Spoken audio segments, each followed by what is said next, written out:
What's going on, everybody? My name is Eason. Welcome back to another video. And today we're going to get into topic 2.7 for AP Comparative Government and Politics. 2.7 already? I know, it's been so fast. We're already in 2.7. And this is on independent legislators. So, legislators that are independent to do what they want to do. I know that's kind of a crazy thing to go over, but we're going to go over it. This is actually a really good topic for an argumentative essay on the FRQ section of the exam, because authoritarian regimes in our 6 countries are going to have the least independence among their legislators. Our democratic regimes are going to have the most independence. What? More freedom means more independence? Bloom, I blew your mind again.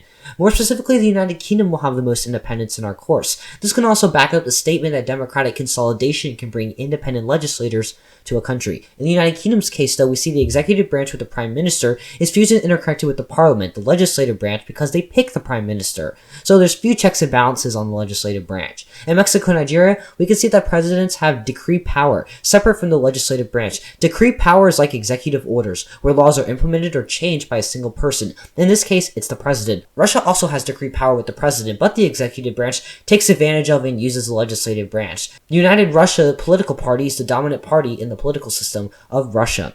In Iran, 2 institutions constrain independence. The first is the Guardian Council, which vets candidates and oversees the majlis, the legislative branch, to make sure laws comply with Islamic law. The next one is Iran's Expediency Council, which is selected by the supreme leader as an advisory committee to resolve disputes between the majlis and the Guardian Council, because they aren't always going to like each other. In the last video, we covered some more information on these bodies.